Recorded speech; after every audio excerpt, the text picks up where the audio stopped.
Hello again. This is Confronting the Complex with Dr. Jamie Kunkle and Dr. Janell Payne. We are Good going morning. to, yeah, thank you. Good morning. Thought I'd shake it up a little bit. Yeah, no problem. It's good. We're going to complete our naturopathic series today by starting at the beginning, and that's the beginning of our particular journeys, our origin stories, so to speak. And we've talked about this here and there and alluded to it, and it's good to hear kind of where we come from, sort of how we got into this. And people ask me this all the time, even when I do interviews with other practitioners, I get asked that quite a bit. I end up spending like 10 or 15 minutes on it usually. So this way we have kind of a whole episode devoted to that. So we can really take our time and then kind of see where it goes. And as mentioned, this will be sort of our last piece of the naturopathic series. And then we're going to move on to more in-depth topics of discussion in medicine and, emerging therapies and all kinds of really interesting things. So without further ado, let's get rolling. So first of all, though, Janelle, how are you doing today? I think I'm okay. I Yeah, mean, I think I said this last time, but thank God it's Friday. I'm I know, ready. TGIF. It's been that kind of a week. How are you doing today? Oh yeah, TGIF for sure. And for all those out there, yeah, we do record on Fridays pretty much exclusively, which is a good thing. In terms Yeah. of like my Friday's more open, but the other side of it is I've been working all week. So so you may notice that sometimes in our voice if we ever sound a little bit like, oh, that's why. Jaded, exhausted, Yeah. It's a bit of a barely, marathon. Every week's a barely put marathon. together. Yeah. Get up and start Yeah. again. But we I, always f- get up and start again, so we do. it's And cool. I feel like it's like it's a more authentic conversation coming off the week. It's not coming off the weekend, right? Like when we've Yeah. had maybe rest. Sometimes you get rest, sometimes you don't on the weekend. But Yeah. yeah, And I'm it's a still in the genuine conversation. zone. That's the good thing too. You're still in the trenches. You're still in the zone of Someone's zone. medicine, and, on a Yeah. Friday morning, you've been doing it all week and you're just like, I'm still in that mindset. Once you kind of have a few days off, you start to go back into the real world a little bit and, then you got to start over. Yeah. So Yeah. it's fun Sunday night times. looms. Right, exactly. It's like, oh Yeah. yeah, right.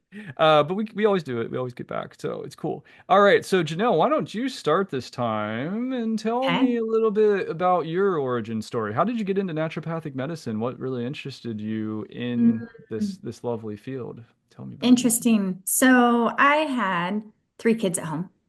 Mm, And I'll never forget the neighbor boys. And this is I'm really taking you back to my origin story, like what even prompted me to go back to school. I was a stay-at-home mom, loved it, right? And and I did that for several years, and almost 11 years actually.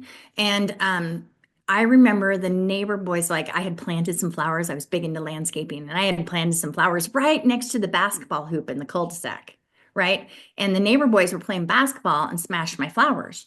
And I oh, remember getting irritated, right? I distinctly remember like, oh, like how dare they smash my flowers? But I immediately, like it didn't take me but like 10 seconds to like go, whoa, what do you want? You want these boys out here playing basketball. How stupid of me to plant flowers near the basketball hoop, right? Like I quickly corrected that. And then I had this epiphany while I was out raking and tending the lawn that day that I needed to do something, right? Like I was becoming that person, the stay-at-home mom that was starting to fixate on little things like not being just right? right. And I was like, I need to get a life. And while I totally think that being a stay-at-home mom was a genuine life that was full of like really the best years of my life, and I will say that repeatedly, but I needed something to occupy my brain, you know, Yeah, and really kind of get back into like, what am I going to do with the rest of my career? What am I going to sure. pivot to? So I started really thinking about that, and I had always wanted to be in medicine. Um, it, and so I decided to like pursue an MD, like a degree. Mm. And I took the MCAT, I went back to school, took some virology, took organic chemistry again, because I'm a Oh, glutton. And I thought yeah, love I'm organic. gonna master organic chemistry. And at the time, my organic chemistry professor was my neighbor. My virology professor was my neighbor, my other neighbor. So it was really great. Like I lived in the cul-de-sac with all these professors, and Nice. it was it was really great. And I did really well that next time around, like in understanding. Like I felt like I mastered organic Sometimes chemistry. is the case. You go back the second time and it's like, why was I having Yeah. problems with this before? It seems like Well, I still had problems with it, but this time I hired a tutor and I just really, that makes a you know, difference. I went in knowing that I was going to need the extra support, right? Yeah, the right study group sometimes helped me too. Yeah, it's true. For sure, for sure. It's all about the study group. So and again, I took the MCAT, I took it a couple of times, like the practice one, and then I took the actual MCAT. I got like a 31 and thought, I'm never going to get into medical school with that, right? Now I look back and I'm like, the average score is like a 30, 31, right? In some of Yeah. these schools. So I'm like, dang it. Anyway, I applied to OHSU. And as I was applying to OHSU and going through that process, my body was really sick. Like now, granted, being a stay-at-home mom, I thrived on remodeling, and that's what I did. And we had a basement that had flooded, and I had we had knotty pine down there, which I hated because it turns kind of that yellowy knotty, and Hmm. like my Hmm. funny how my Zoom background is totally knotty pine. That's Yep. hilarious. Um, Intentional, I'm sure. maybe some comfort there. So I took that down. We had mold behind it. It was growing behind the walls, and I remember scrubbing it. And I remember mold schmold, like Right. some people get sick from this, but I was young, healthy, mother Allergy. of It's three. just an allergy. Yeah, that's all it Just an is. allergy. It's just an allergy. That If surely that's anything. for the weak, right? Yeah. That's not for me. That's for the weak. I wasn't quite that blatant, but I do recall thinking some people would find this foolish for me to be scrubbing this off. Sure. And over the series, I never made the connection for a long time, right? All of a sudden, my hands started going numb. I started getting anxiety. I started passing out. Ooh. Um, I started like I went from being a very type A functional head of the household, right? Not head of the household, but uh, ran the, manager of Running the our home show. household. Yes, man. Yes, ran the show and took care of multiple things and going to school and being able to handle all that to really becoming almost non-functional. Mm. Um, and I mean genuinely non-functional. Like I was having heart palpitations, anxiety, I had a rash that covered my body. Um, it was really wild. I was going to the doctor all the time, and this is the same doctor. Like to apply for an MD degree, you have to do like 600 shadow hours with an MD or DO. And I had done my 600 shadow hours between a couple of doctors there, and they were gracious enough to let me tag along. And both of them I knew from the community and were like one was my family doctor, that I had been to like 20 years. And he had no idea what to do with me. He was like, I don't even know what to do. And at one point I called to schedule an appointment because again, this rash was all over my body, consumed me. And his nurse called and said, he's bumped you off the schedule. He doesn't know what to do with you. Mm. And I was like, all right, all right. Really? I mean, I appreciate the honesty. I didn't feel slighted. I appreciated that he just didn't know, right? Sure. But left me hanging. Like I was like, Still. what the hell do I do with that? Right. I mean, I Right. was prescribed a round of steroids for the rash, which I appreciated. And then H1N1, I believe it was 2009. When that big outbreak came Oh out, yeah. right? Hmm. And they said, oh, everybody needs vaccinated. So I took my kids down and we went to the armory. We all got vaccinated. Within 1 week, I had lymphocytic meningitis and I was Mm. debilitated. Now I had chronic headaches when I had never been a headache person, Mm. and my body was breaking down. The rash was worse.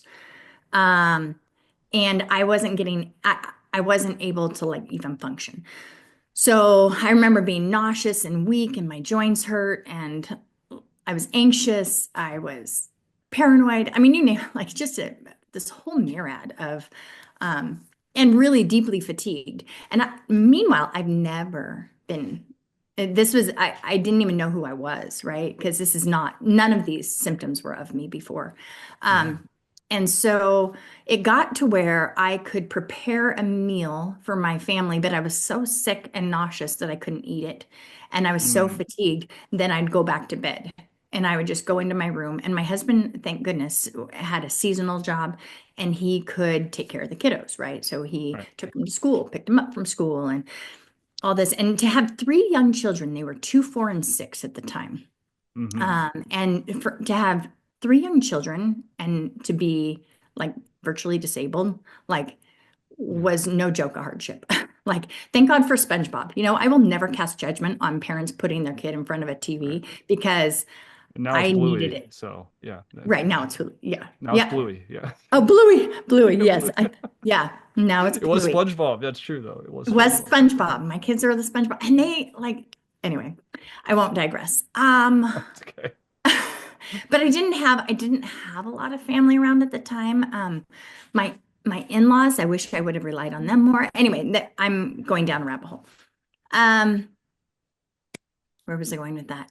So I was a voracious researcher on the internet, like what's happening to my body. Like I am Mm. breaking down. Like it was so bad that when we went to church, I would pick out who my husband could marry after I died because I Oh was like yeah. on the trajectory that I'm at. Like there's no way that I'm going to make it another Christmas. I just Mm. couldn't even fathom. Like someone can't live another year like this. Right. It was that. I mean, it was pretty bad. I never thought I'd cry at this. So I was researching, and I would frequently call my husband at work and say, I think I have this. And he was like, Janelle, you thought you had that.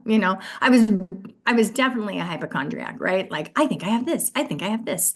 Well, I started Googling my symptoms and I thought, what if this is a bacteria? And I put Hmm. bacterial chronic headache in the search bar. And I remember it Hmm. popped up Lyme disease. And I was like, well, we Mm. don't have that around here. Because I kind of had heard about that.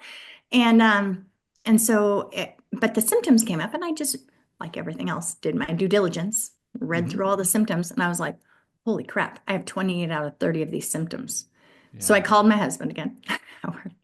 I think today I have Lyme disease. And he was like, John, you Hmm. know. But he was a really understanding guy and he was watching me deteriorate right before his eyes, right? Sure. In a very short time frame. Like I really started to deteriorate quickly in about a 6-month time frame. So this is Wow. not, he knew that I was not the person I Yeah. was. Right. And so I looked up a Lyme doctor. And then that back in 2009, right? They're like, look for a Lyme literate doctor, Right. right? That was the tagline. So I'm like, Lyme literate doctor near me, right? In Eastern Oregon. And the only one that came up was in Seattle, Washington. Mm. And so I called, made a phone call, and I was desperate. I may have cried. I may have pleaded. I don't know. And she was a one-woman show, and I just left this long-winded, desperate message. I get a phone call the next week, and she was like, look, I had a cancellation. You're the last on my list, but you're desperate, and I want to see you. So I was like, Mm. I'll be there. Right. So my husband happened to be out of town. Um, and that's a long story, but my husband was out of town. I grabbed a friend of mine and her two kids. So here we have two women, five children, because I needed help getting to Seattle. I was blind in my left eye, and I had just lost my vision like the week prior.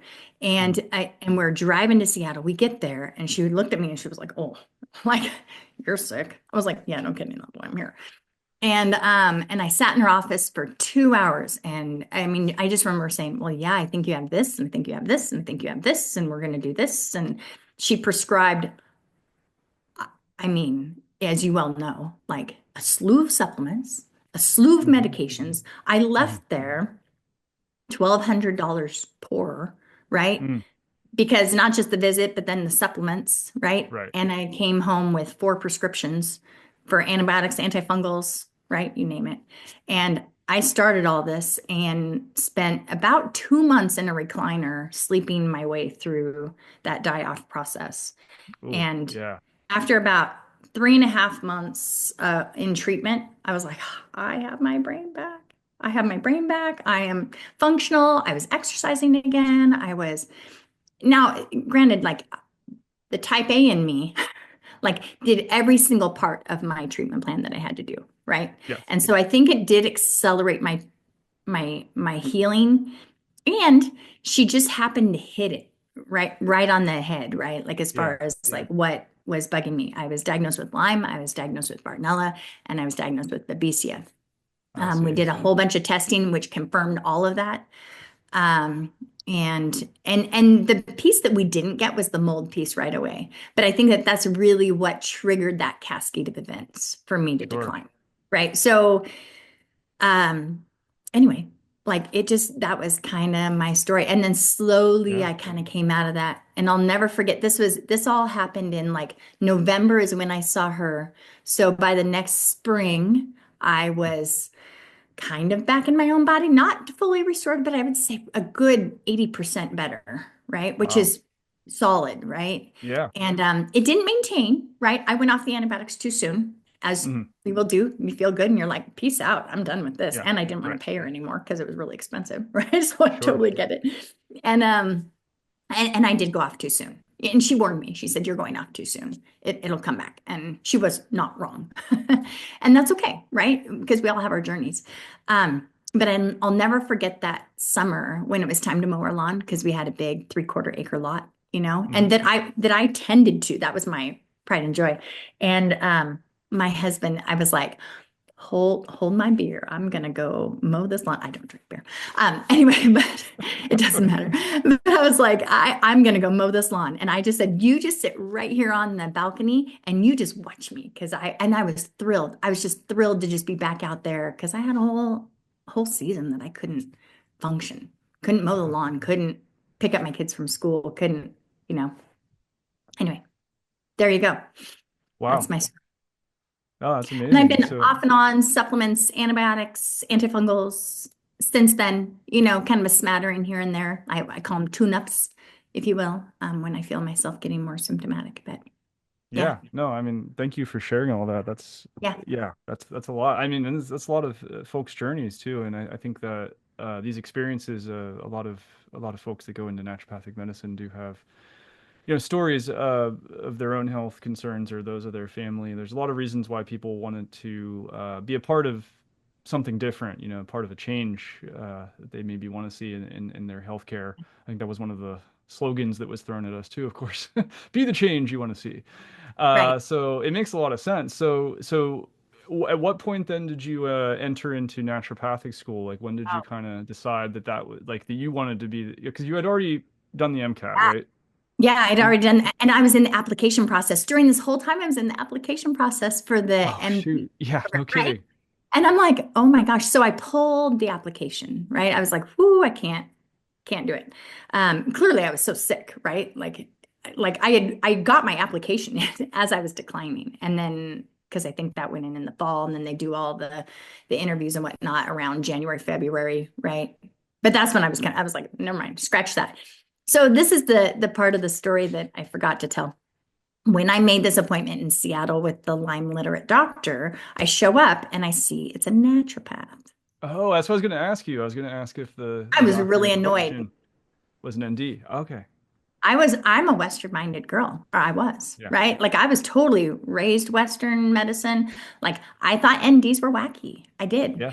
And I thought that they weren't very scientific. And I thought all the things that, right?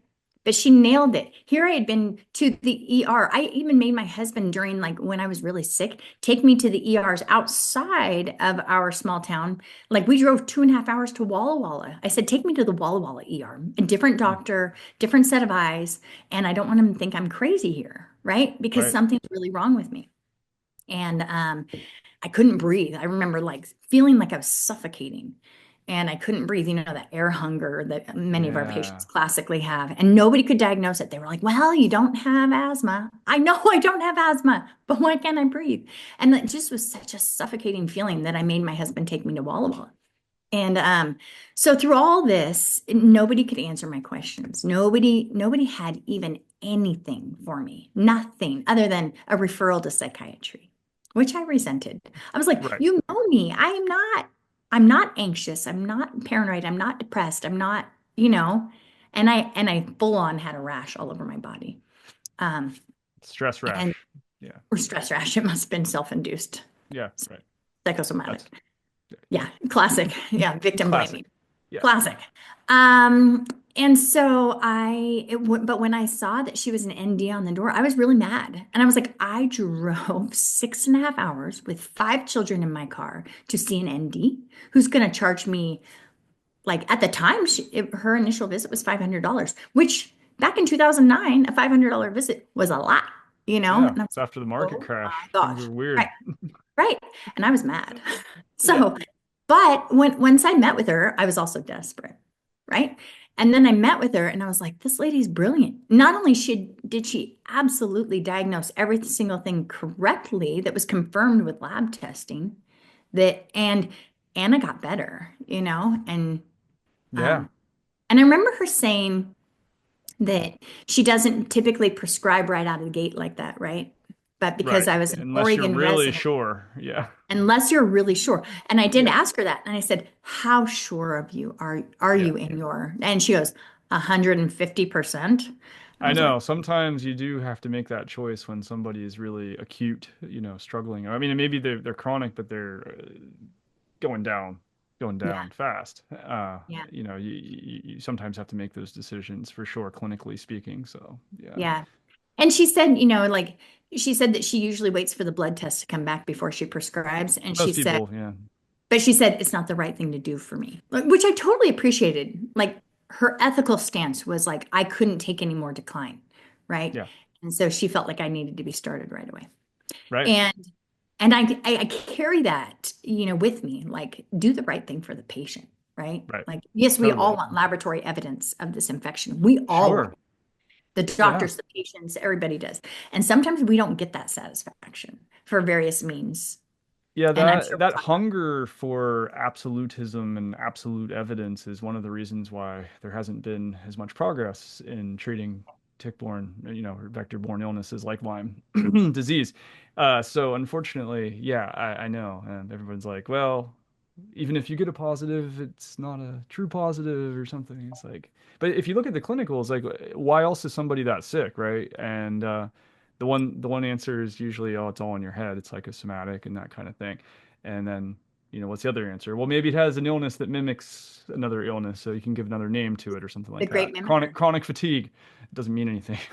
Terrible Does diagnosis. fibromyalgia means nothing. Right, means nothing, And right? and the same doctor, like, because my kids were then in the waiting room and with my dear friend who took care of them and me and through all this, and they were all in there and she goes, oh, and she was like, and your babies have it too. That's gonna make me cry.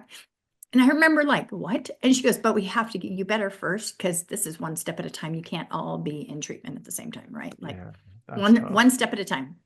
And Mm, um, and now I can see it. I can see how she could see it looking right. back because my daughter can see it. My my kids can see it. They're like, oh, that kid's pretty sick. I know that they're sick.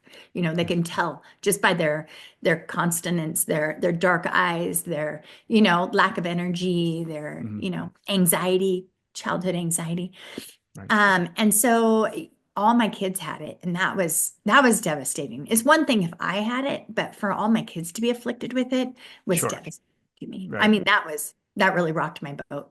And then that's when I realized that this lady was quite amazing, and I was like, huh.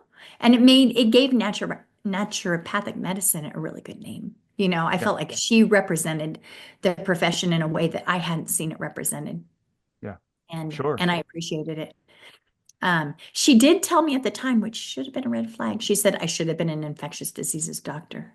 And Yeah. she did tell me that. She said in hindsight, I wish I was an infectious diseases doctor. And Although she working in systems, if the systems don't support what you're doing, it still has obstacles. So, I mean, the grass is always greener, but The grass is always greener. However, she did say that it was an infectious disease doctor colleague friend back east that she was friends with that diagnosed her and hospitalized her and was able to treat oh, there are her. good infectious docs out there for sure. And I mean, it's just unfortunate. And I'm sure there are a lot more even, but within Yeah. the systems, the politics around Lyme and tick-borne illness, it presents obstacles. As everybody or anybody out there listening who's ever encountered Lyme I'm sure understands at least an element of that. Um, Yes. But If you're you need to change it institution, from right? the inside too. We talked about that before, like if you can operate within a system and sort of, chip away at those uh, paradigms or whatever that are holding back progress, then, yeah, if you want to be a fighter, I mean, I would appreciate more of them. Yeah, no kidding. And what's interesting is even going through ND school, right? Which you would think that we would be more open-minded to an organic cause of illness. I was told in clinic, do not mention Lyme. Oh yeah, no, it I did was not not talked about. I did And not talk about Lyme with my patients in the clinic, even though I knew very well that they had it because I was gagged. They said, do not talk about Lyme I had in the an clinic. instructor outright tell me that they didn't believe it existed, I that did. the people are depressed or psychosomatic essentially. I was like, really? How do you know that? What is your confidence level on that? Is it because you haven't been able to help these people, and so you automatically are assuming that it must be all their fault? Because that's usually what, I get with people who've tried to work with Lyme, and then, not all of them, but some of them that I've talked to, they've tried to work with it and they haven't been able to fix it for some reason, and then they start blaming, the people, or they just simply say, I can't work with this population of people because they're, high maintenance crazy or whatever. So there's just a lot of weird stigma around it. And even in naturopathic medicine school that you'd think would be, a haven for this. And, some of the best practitioners I know are NDs for Lyme disease for sure. And then I know some Yeah. really good MDs and DOs too. So, it knows NPs, every practitioner. I'm not leaving any of you guys out. I promise you all are great. So, All of you, all of you. Yeah, we're a team for sure. And yeah. I would say it's more open now, but there's like everything, there's more division.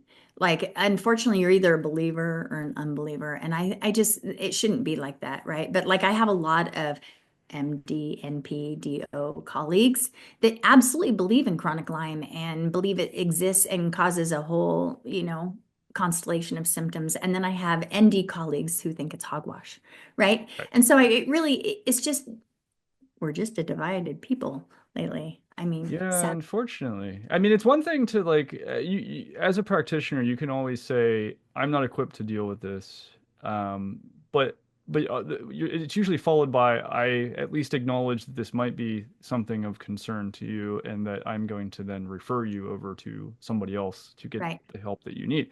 And that's really all you need to where the beginning and the end of the conversation needs to be if you don't want to mess with it at all. It's totally easy to say that about anything. It could be the same thing right. about oncology. Don't mess with, helping cancer patients if you don't feel comfortable with it and it's not your bag and you don't feel like it'd be safe for you to do so. So it goes for the same. So, but it's when the narratives, the systems, the paradigms that are kind of stuck in these old ways of thinking about these things, start to trickle in, and people are given the permission to deny or to gaslight or to whatever, and it's like it's okay if it's Lyme, but it's not okay if it's something else, right? So that's the part that kind of bothers me. So I mean, anybody out there, if you don't know anything about Lyme, that's totally okay, but it does exist. I can assure you that. I can assure you And I think it does Janelle exist. can too, Yeah. having lived My through it. every Yeah, every time somebody says, it's not Lyme, I'm like, you know what? Maybe I just incidentally had Lyme antibodies in my body. Maybe I did. And maybe. maybe those antibiotics treated something else. There's I'll always the seen and the unseen. I'll give some credit to that. Sure, I tell my patients it could have been the right drug, wrong bug, right? maybe. And maybe. And at the end of the day, it doesn't matter because I You knew got it was better infection induced. It was infection and toxin protection. induced, which is almost all chronic illnesses. You can break it down to the simplicity of it's either or induced by an infection, infections, or toxins. And determining sort of which are weighed more heavily is where you can kind of find how to help the individual the best. Because if you just throw infection treatment without treating the toxins, then you might not get, people all the way better.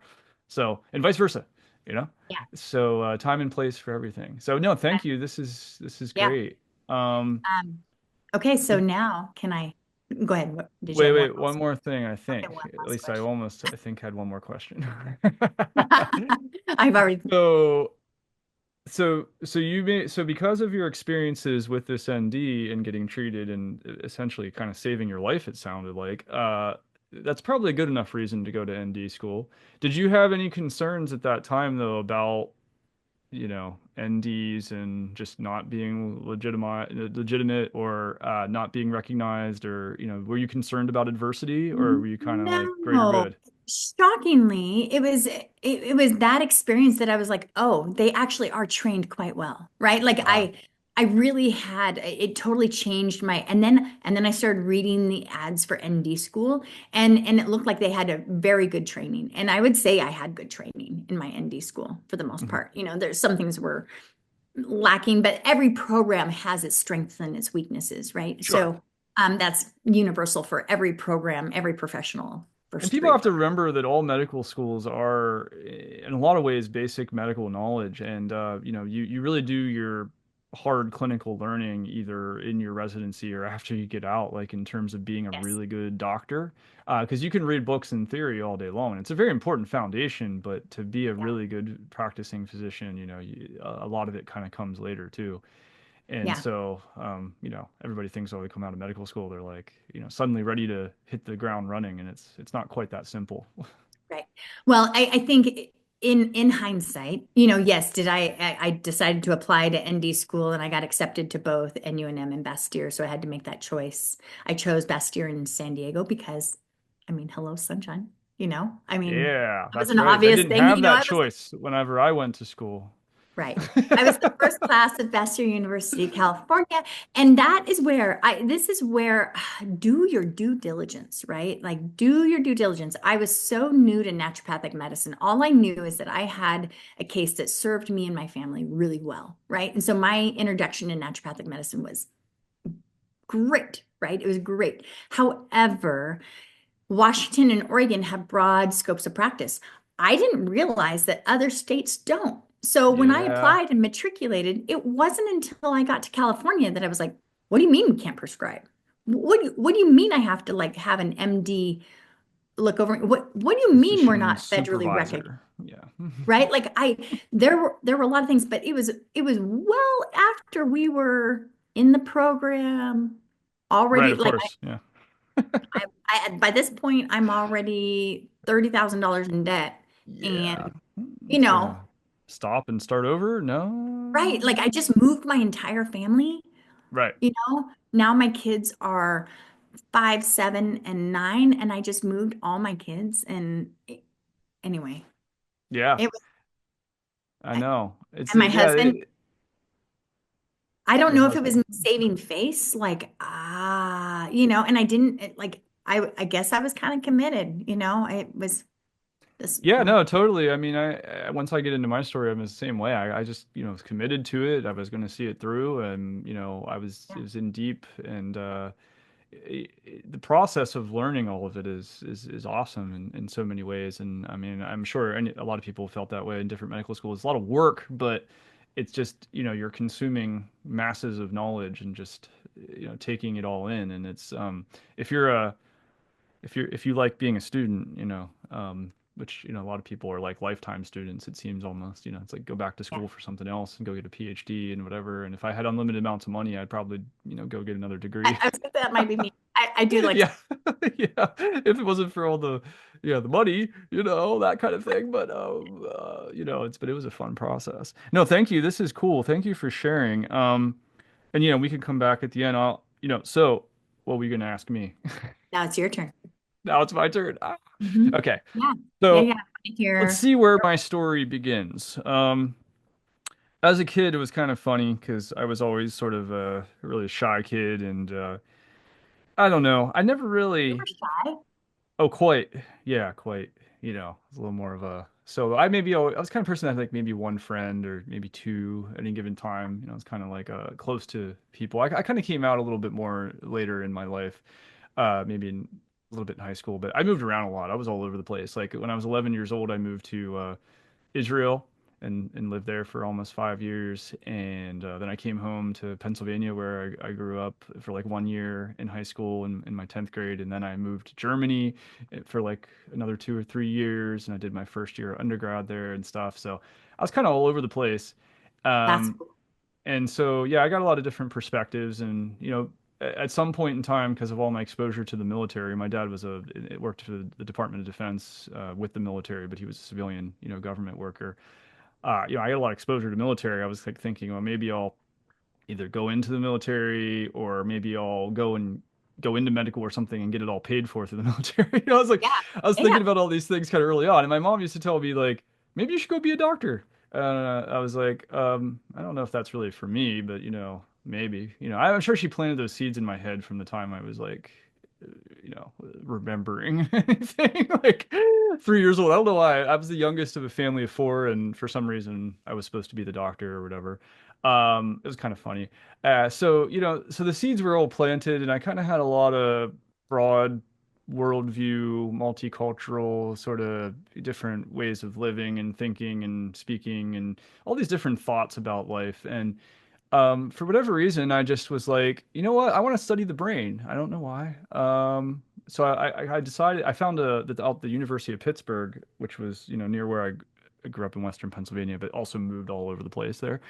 Um, had a neuroscience program, and I think it was like one of two programs at the time. There was one in the University of Miami. I actually wanted to go to Miami because it was Miami and it was cool and all that. It's like Sure. sunshine and all that. But it was a lot more expensive. So being an in-state school with University of Pittsburgh, it was just going to be a way cheaper experience. So I decided I wanted to learn about the brain.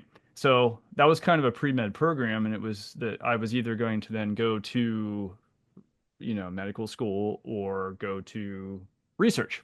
So I kind of jumped around during that process in determining what I wanted to do. Like I spent time in labs, like I spent time in a microbiology lab, I spent time in a neuroscience lab focused on mapping out different brain circuits and, animal studies and stuff like that, That's which I cool. don't really like that part of it. That was the weird part of it. But I Yeah. learned very quickly that research was kind of a lonely game. There's a lot of competition too. Like you really had to publish things like, frequently. You really had to keep on top of stuff.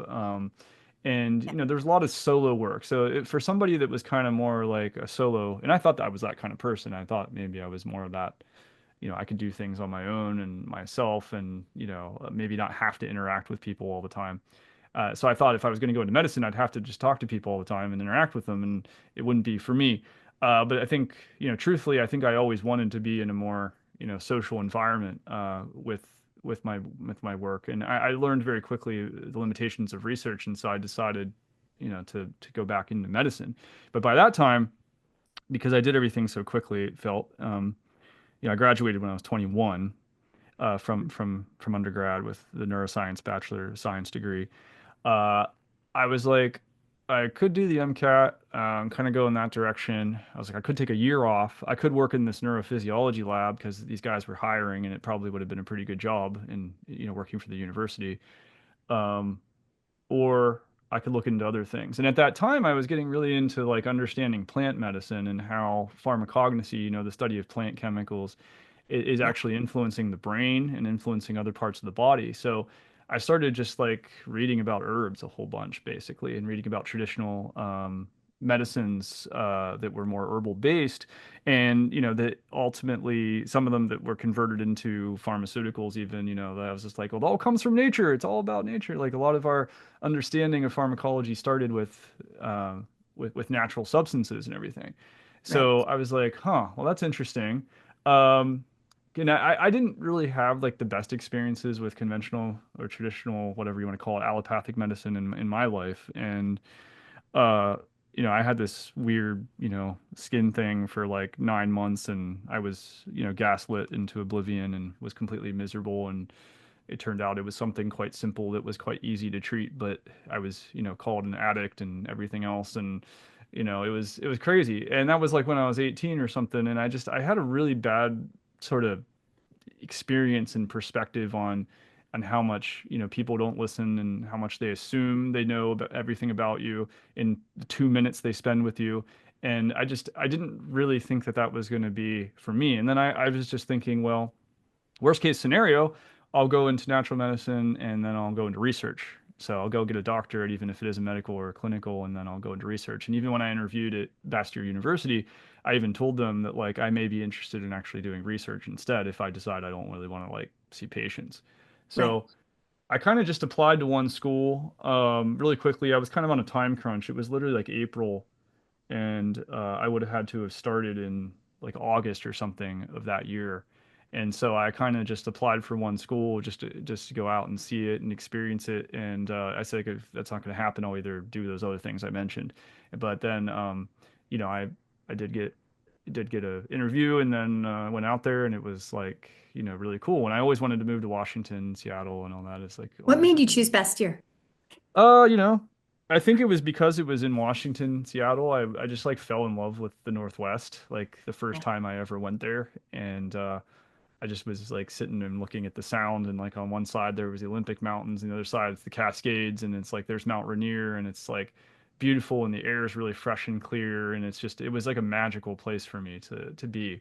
And so Yeah. I was like, okay, I'll just go over here and do that, because worst case scenario, then I'm in Seattle, so I'll go do something else in Seattle. Yeah. So Yeah. And as I was definitely kind of the campus in Seattle, hands in the down, is woods. campus in Portland, you know? Yeah, yeah, it's way better in so many ways. And I did visit the NUNM, I think, at some point. And I didn't really like it as much for that reason. It was more in the city life, and whereas in Kenmore, Washington, kind of in the backwoods, it was right next to Lake Washington, and you could actually walk down to Lake Washington from the campus, and you could go through the trails with the rainforest and all the big trees, all the Doug firs and the maples and the cedars and everything in between, and look at the animal life and whatever else. And so you could just easily escape into the Northwest. So it was, yeah, that was really what drew me to it. It just all fit into my what I thought I wanted to do at the time, which was really just something with plants, surround myself with nature, reconnect with nature, and try to find some truth in the traditions that we might be lacking currently. And I know we just talked about in our last podcast too about how we got to conventional medicine too, and how we sort of abandoned the natural medicines and a lot of the other ways of thinking, and how now we have to sort of consider that some of that stuff was actually valuable. We have to sort of rewrite it a little bit. So I was already kind of understanding that a little bit in my own way. And then so I got to school, and I started hanging out with all the herbal sciences people, and that was really cool because there was a program that was an undergrad program. It's how I met my wife too, and they were all the straight herbal people, and a lot of them came from either their parents worked with herbs traditionally, or they were well read in herbal tradition, and they were just some of the coolest people I've ever met, and just felt definitely very, very much in line with what I was looking for. So I kind of started off that way. And so, yeah, so I went through school. And so the first 2 or 3 years were really exactly what I was, kind of hoping for. And then after the second year, for whatever reason, I started to think I wanted to do Chinese medicine and Chinese herbs, which was crazy, by the way, to do a master's and a doctorate at the same time. And one of my quarters, I had 35 credits, which, phew, it's I kind of don't even know how you made it through that. not only expensive, but yeah, every waking hour, I was just studying herbs and studying this and studying that. It was just crazy. So I don't know. I kind of just, it's because I went in so young. I kind of just got on this momentum of like learning and wanting to learn and really wanting to immerse myself in everything.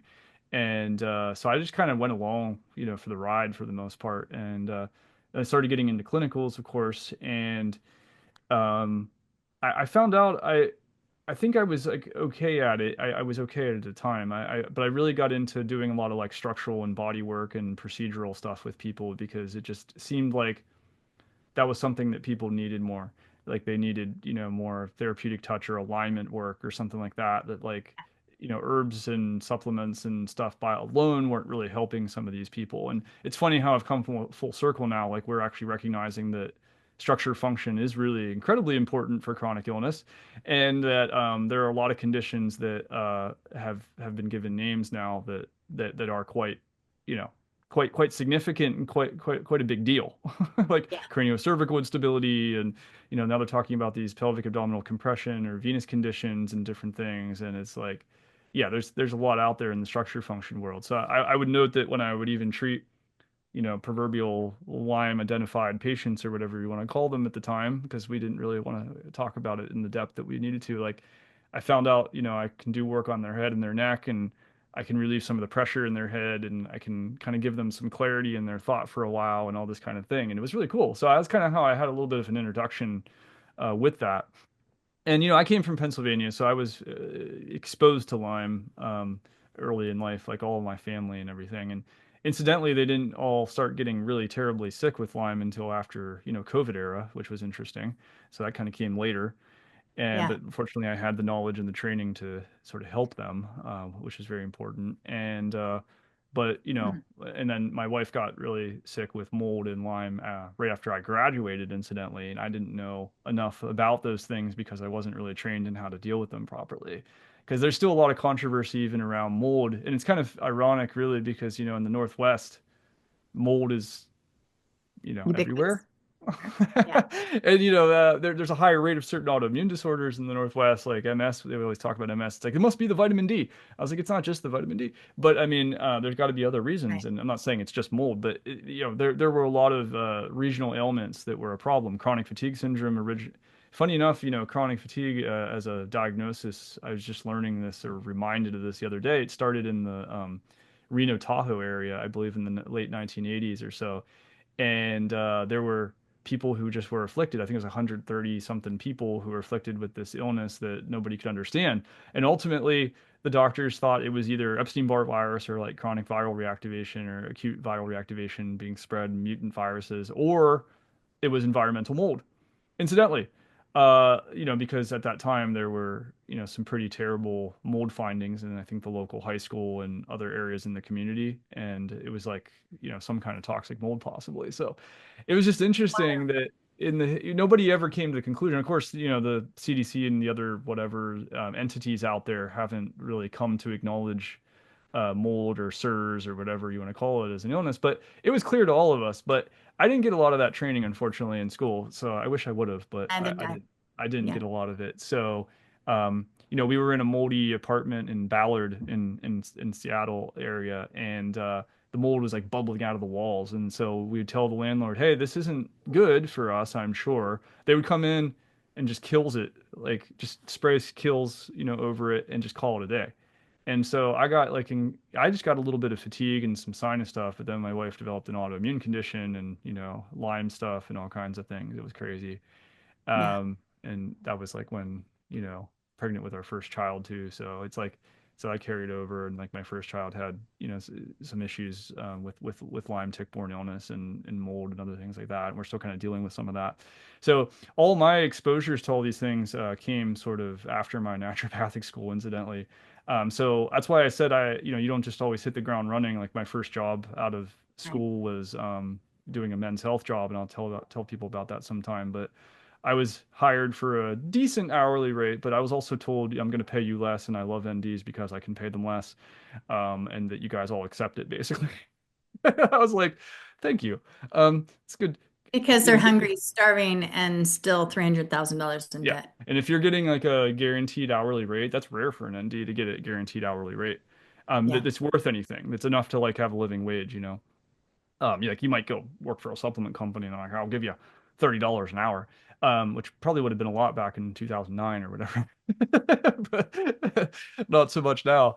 And so, I kind of started off that way, and then I started off doing all my body work and stuff, and I just kind of fell into seeing these patterns and these presentations and just learning, learning from the right people, going to the right conferences or whatever it was, and just kind of becoming.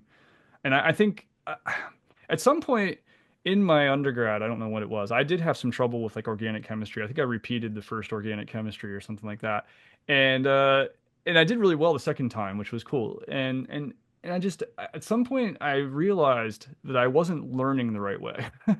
I wasn't just like I didn't know how to learn properly. And That's a once I skill. was able to figure out how to actually learn for me, for my brain, because I realized that in school we don't always get taught how to best integrate knowledge for ourselves as individuals. Because some people maybe it's not their fault or the fault of the system. And I know you were a teacher, maybe we could talk about that sometime.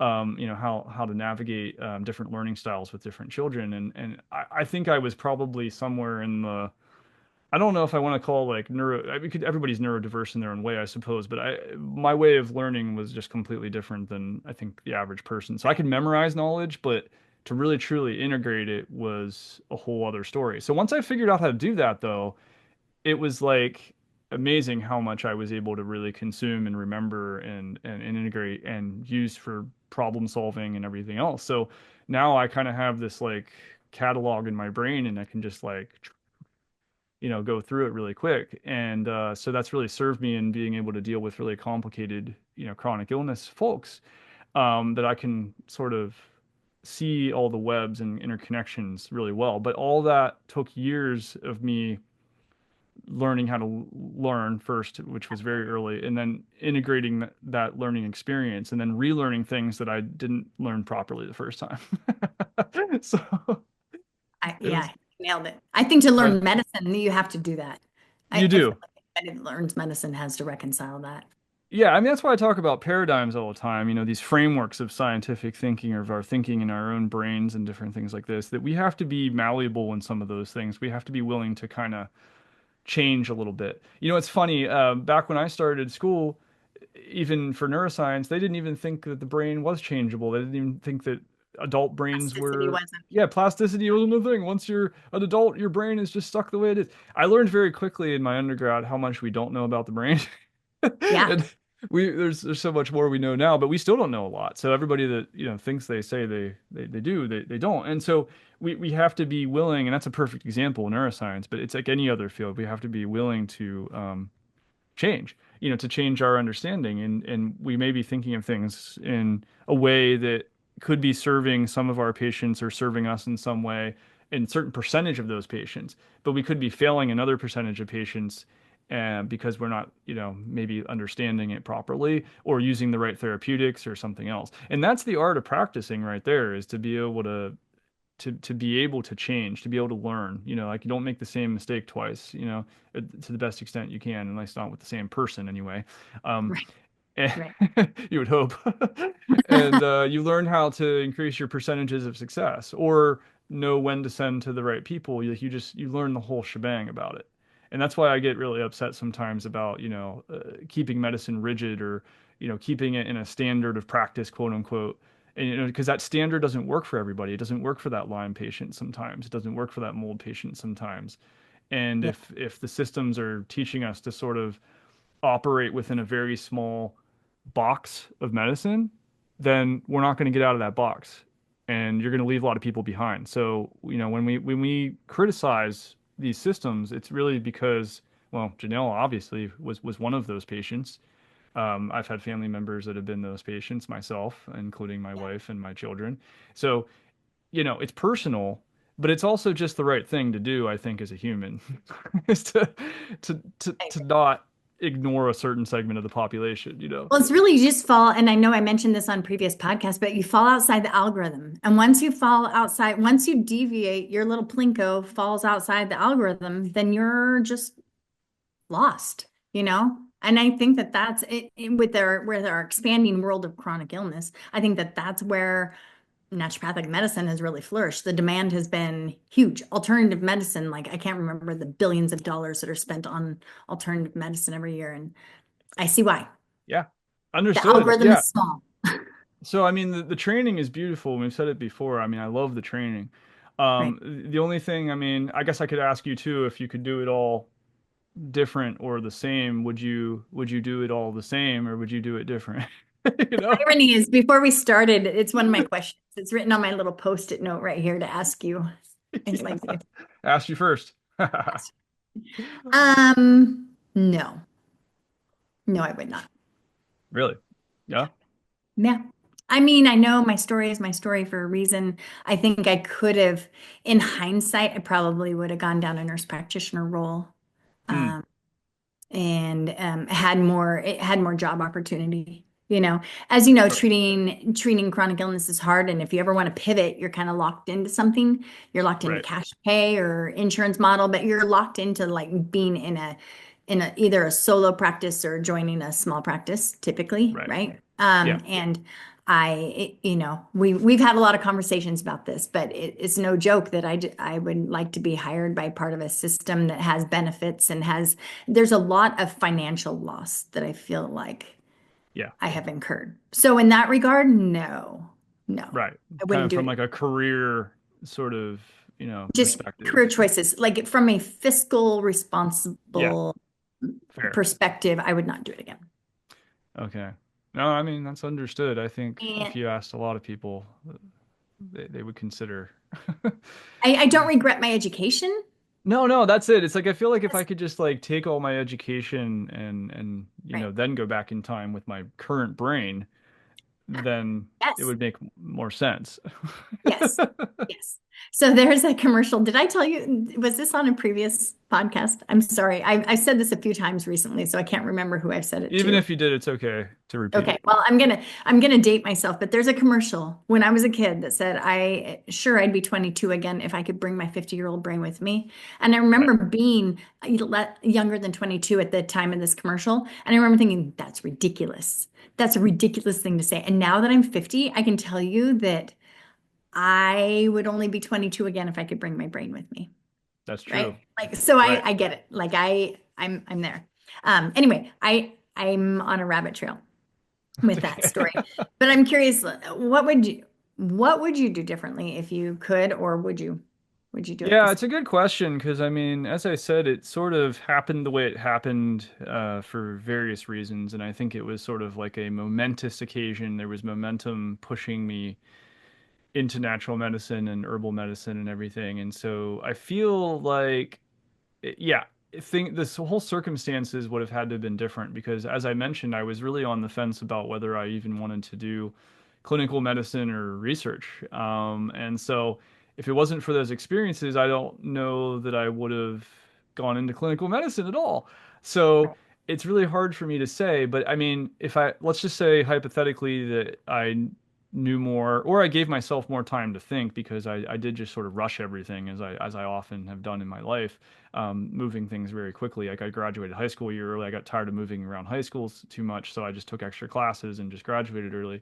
And I had gone to a good school in ninth grade, and then my 10th grade was like a lame public school in Pennsylvania. Sorry, and everything in between. So so part of me was like, learn, get it done with, get the learning done, start your life, and all that kind of thing. So, but knowing what I know now, just understanding the limitations, because, for example, where am I? Okay, I'm in Oregon. I practice in California too.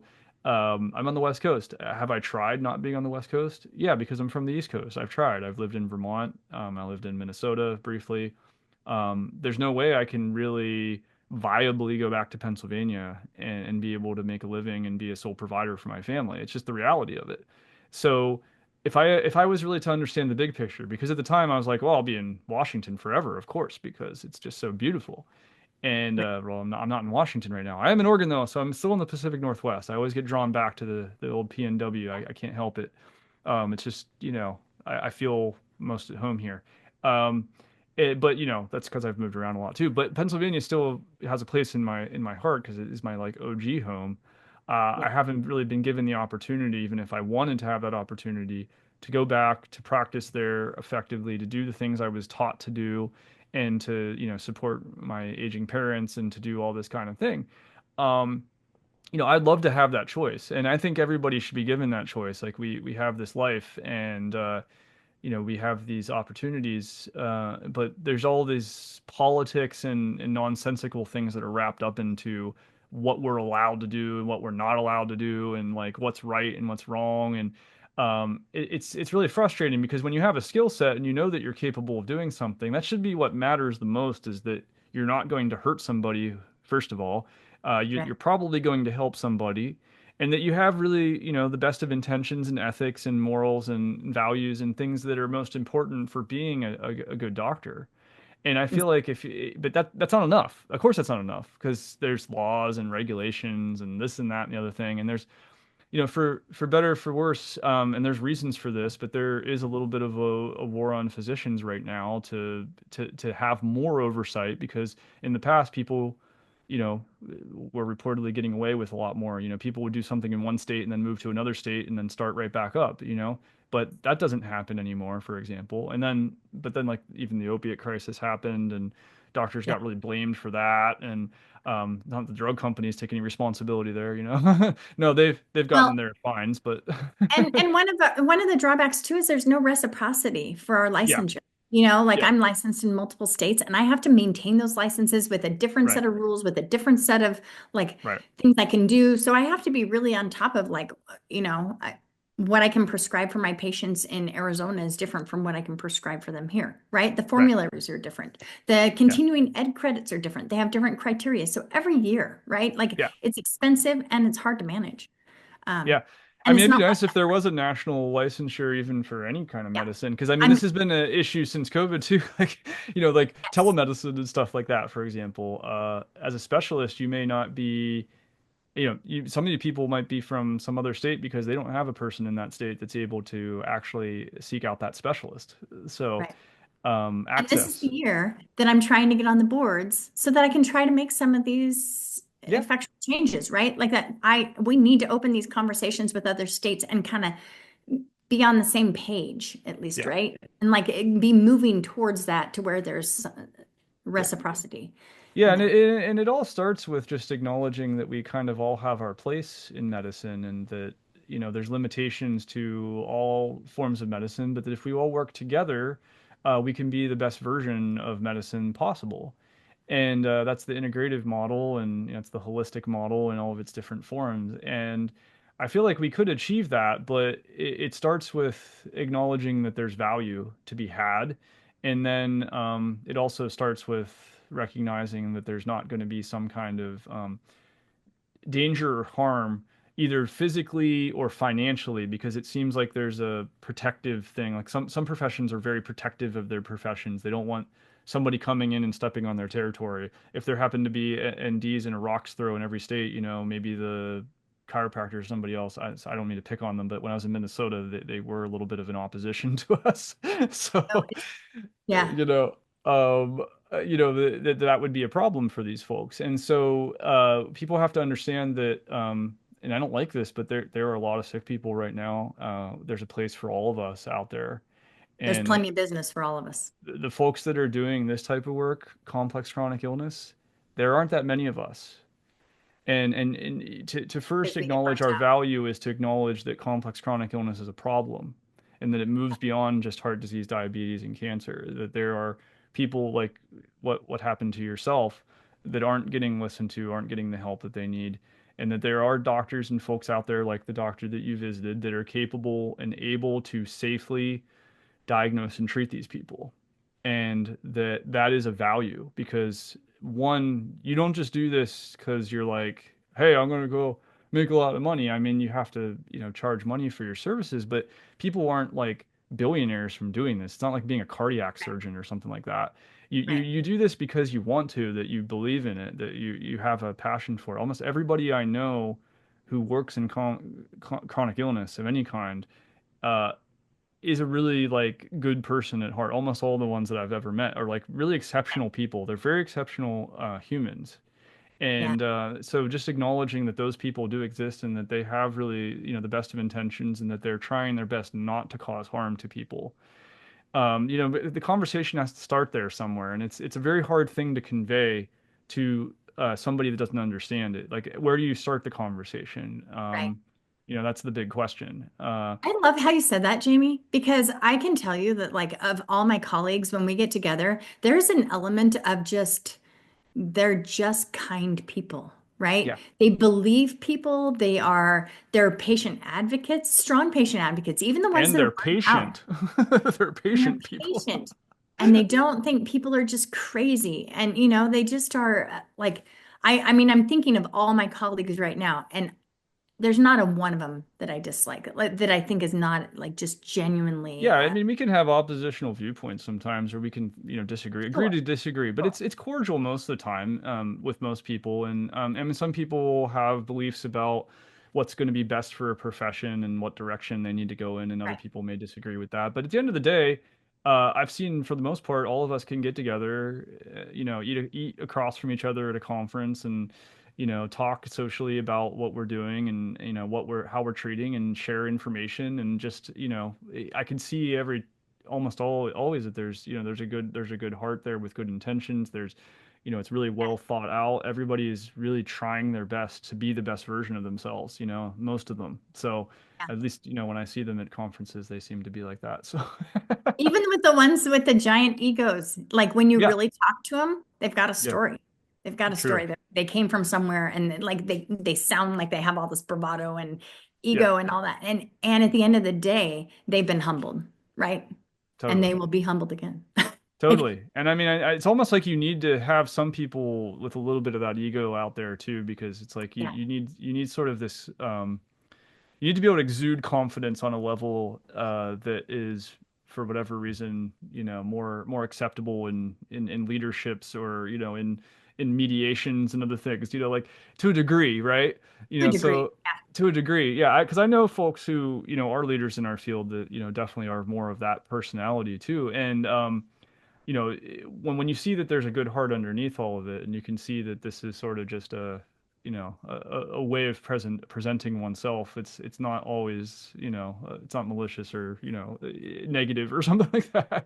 So it's fun. Curious. I'm curious, like moving forward, like do you Yes. see, and I didn't write this question down. You didn't know this was coming. Ah, Do you see yourself staying in this field, in this particular like role of treating complex chronic illness? And I'm not asking if you're staying at GMA and right, like some like right, right, that's right, not right. what I'm asking. I just, do you see yourself doing this until you retire? Yeah, it's a good question.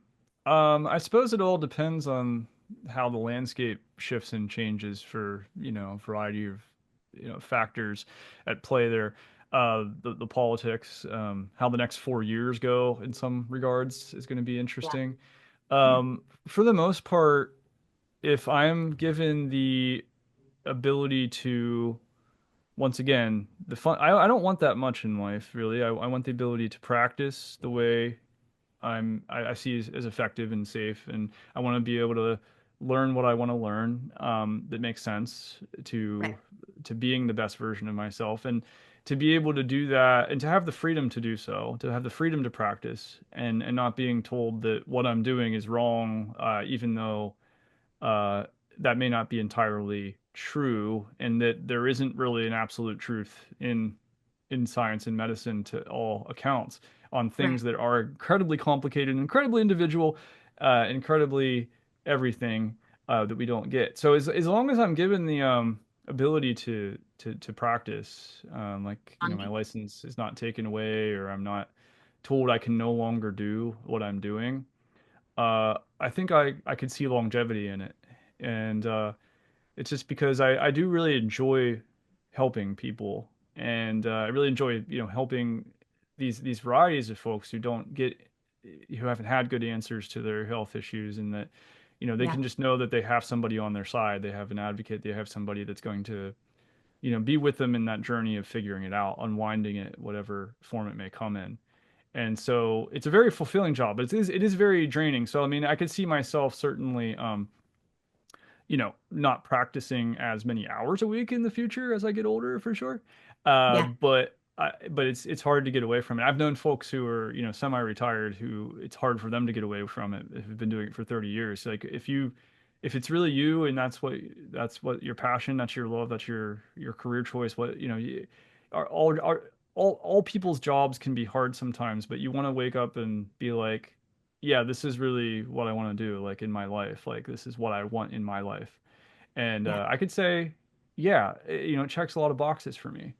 Could I reboot, rebrand, and do something slightly different in the same realm? I mean, you never know. I'm an open, brain. I'm open to change. My brain is open to change because it is capable of And it's change. plastic. It's Positive, plastic. a plastic brain. Yeah, Yeah, so you never know. I never can predict, but barring any unforeseen circumstances, I would like to be here for the long run. Yeah. How yeah. That's great. about yourself? I mean, you said kind of otherwise, but um, would you? I mean, Um, in a world where, well, how about clarify that statement too? Because you said maybe you'd go back and do things slightly different. But let's just say, some of this stuff was, like I even mentioned, was figured out. Like we feel like we're a little safer to practice, and things are a little bit easier, maybe yeah. financially not as burdensome. would you be in this for the long haul or not sure? If it was financially supporting my family the way I wanted it to, Hmm. and I was able to save money and pay my student loans, Yeah, just all those that and be able things. if Ooh. I felt like there was a retirement in sight, Hmm. at some point, I would probably stay in it for the long haul because I do Ah, love what I do. And yes. that's the hard part. Um, there's a part of me that like because in order for me to really do this, I would have to like work about 60 hours a week, right? Which is all sitting, it's all in front of a computer. It's all, and people that are around me know this because I bellyache about this a lot. Like I just sit in front of a computer all day long, right? Everything we do is sitting here, like I even did get patient a standing desk, but standing I in front of a standing computer. is I gotta be moving. Like I'm like, okay, so my standing desk actually will accommodate a treadmill underneath, which could be a benefit, right? That's cool. Um, Think about that. I'm considering that. I haven't ruled that out, but no, I would say I'm kind of trying to pivot a little bit. I need to do something that I'm gonna keep my part-time practice. I've decided that I've kind of divvied it up as the way in the way my weeks go, and part-time is, probably 3 days a week, is for complex chronic illness.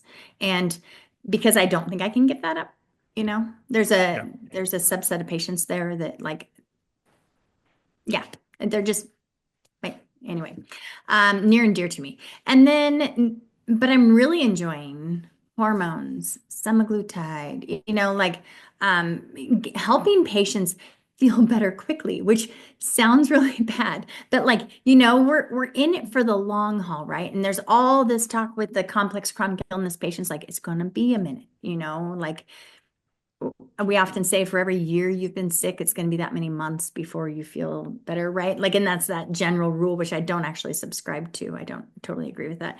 But, it could take months. It could take a Mm, couple of years for you to feel better, right? Like it, right.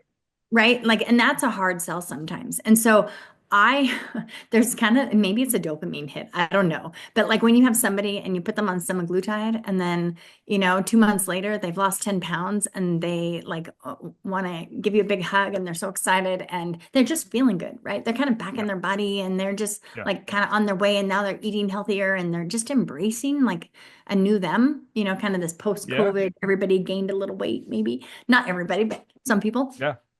And um and No, I it's just good. like it's addictive. Like that whole like I enjoy that. You put somebody on hormones and all of a sudden they're like, I'm sleeping and my joints don't hurt. Hmm. And I'm like, Hmm. I love Yeah. that.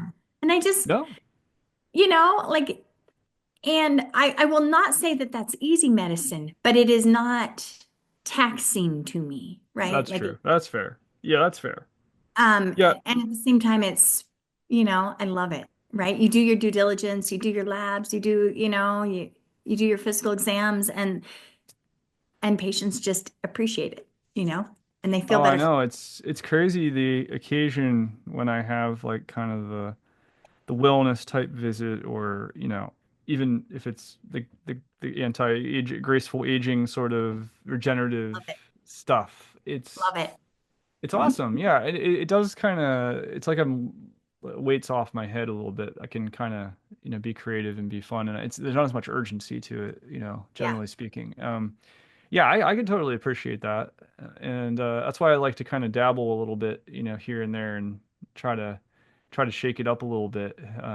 Because, of course, the chronic illness, folks are going to find you in one way or another, whether you advertise Sure, or not. for sure. So, you feel practice with them without really trying too hard, usually, if you're at all, you know, decent at it.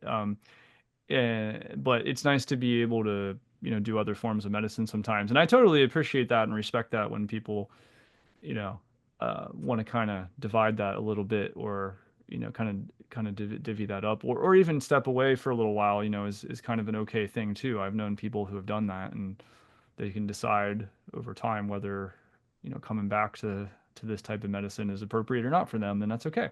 But, or it's like serve time, it's like when you spend some time in the military. You've done your part for a little bit of time there, and now you're out, but you can kind of go back to doing what it is that you want to do in your life. So that's okay, you know? So I appreciate Yeah, that. and I would say like what it's done is it's freed up my psyche, if you will, to like be able to sit and be present with these families with complex chronic illness in a capacity that isn't burning me out. And that That's right. is really like it serves everybody well, right? Yeah. Yeah, totally. Because I Well, you don't can't want burn out one I way or don't another. want That's like rule number one. yes. Don't burn out. And I didn't want to get compassion fatigue because that's Yeah. real and I don't want Yeah. to be there. Like Yeah. so. Yeah. It's true.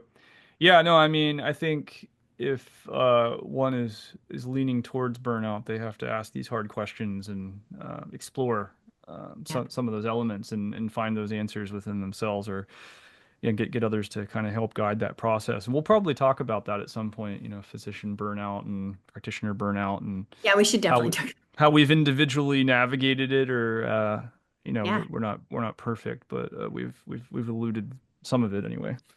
Yeah. We'll see what And I tomorrow do, and brings. there's a passion. I love medicine. I love that it's ever changing. I love that um, it's been hard. The divisiveness has been hard. COVID was Yeah, hard. yeah, Like that. And so that's the part I don't love, but there's gonna always be some parts of the job that, yeah.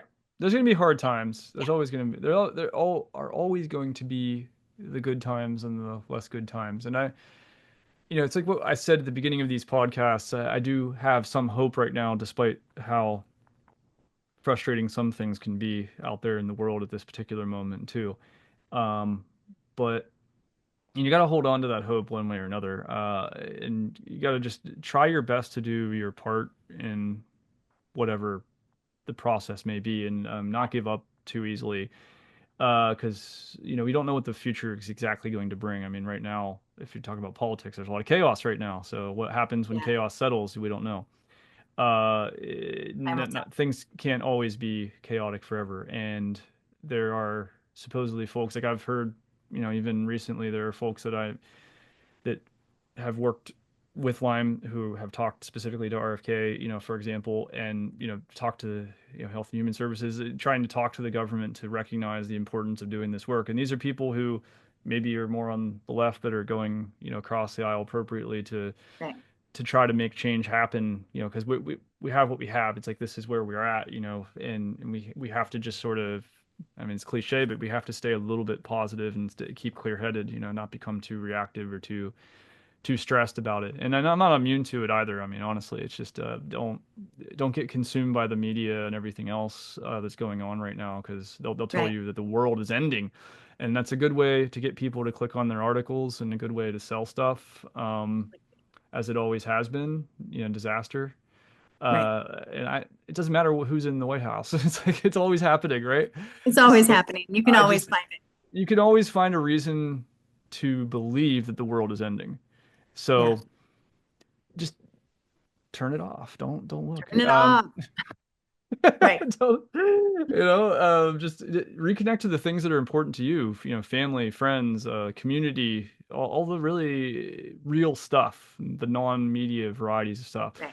I know I always get on my soapbox at the end of these things, but Go walk the dog. go That's what. walk the freaking Go dog, man. walk Go the play with your dog. dog. Your dog's lonely. It misses you. I know. My dog's breathing heavy outside the door, like waiting for the door. Oh, I know. My dog's waiting for me too. I'm gonna go give her a big hug, and I like to Yeah. try to pick her up, but she's a Great Pyrenees, so she weighs probably She like just 80 pounds or something. So picking her up is actually quite hilarious. But Why do you guys always like to pick up the dogs? My kids love, like my son, all he wants to do is pick up our golden retriever I know it's who just a hates it. challenge. It's a And he hates challenge. No, my my golden. dog likes it. If my dog didn't like it, I wouldn't do it. She enjoys it. I think she has a little bit of uneasiness with it, but she does enjoy the attention. That's what it comes down to. No, I don't know what it is either. I think it's just a challenge with a big dog to like, make it Yes. happen. It's a dude I thing. I can't explain it. It's just like it there's a must be a dog. dude thing. I want to Every give that time dog a Nick hug. comes in the room, he reaches down to that dog, and the dog's like brace himself, like, oh, he can see it coming. And Oh man. Well, and Nick's not awkward. Like he can pick up this dog, like, yeah, sure. he's got dude It's just strength. torturing animals is just kidding. You got to give them a hard time sometimes, it's like Right. chasing my cat. I'll chase my cat, but my The cat cat, likes to be chased. Yeah, yes. he Yeah, he he chases me too, so it's like he likes the attention. So give sure. attention to your animals. They enjoy it, I swear. Any Yes. kind of attention as long as you're not hurting them. Hopefully this weekend I'm gonna go spend some time with family, some extended family. I'm gonna be in your neck of Oh, the woods, cool. actually. I'm going Oh, over are there. you now? Yeah. Yep. Right And then on. so I'm gonna be over there, spend some time with family, see my daughter at college. And Yeah, that's right. yeah, I'm excited. Awesome. And Awesome. how about you? What are you doing this weekend? Oh, well, tomorrow's my mother-in-law's birthday, so we'll probably go do something interesting Happy birthday, and mother-in-law. finishing my taxes. That's always fun. You know, Why the did you have to say usual. that word? I That don't word? know. Yeah, I Oh, was trying to get ahead of the game here, but it's always smart. always a fun game to play. Yeah. Yeah, and I just then changed the weekend. It's gonna be sunshine all weekend long, and you're gonna be out in it. yeah, I mean I might be. And then Yeah. next week, I'm going to a fundraiser for the Lyme Light Foundation in the Bay Oh, Area. So that's going to be cool. fantastic. It's called Dart for Art. And Darn. you apparently run and grab art paintings, and actually, I think, run. It's kind of Gonna be legit interesting. You run. pick out the one you want. It's supposed to be really fun. This is my first year doing it, so I will tell you That's guys about cool. it later. But I was invited, and it's cool. I'm going with the Gordon Medical Associates group, and Oh yeah. yeah, I'm it's going to be jealous. fun. Tell me Yeah. all about it. I That will. sounds I fun. definitely will. Yeah, All that's a good right. group. That is a It good group, but is. we'll That talk is a about really good group. We'll talk about them again later. We've mentioned them before, but I really appreciate the work they're doing for the youngins that same. are struggling. So Yeah, appreciate really it. Shout out to those guys.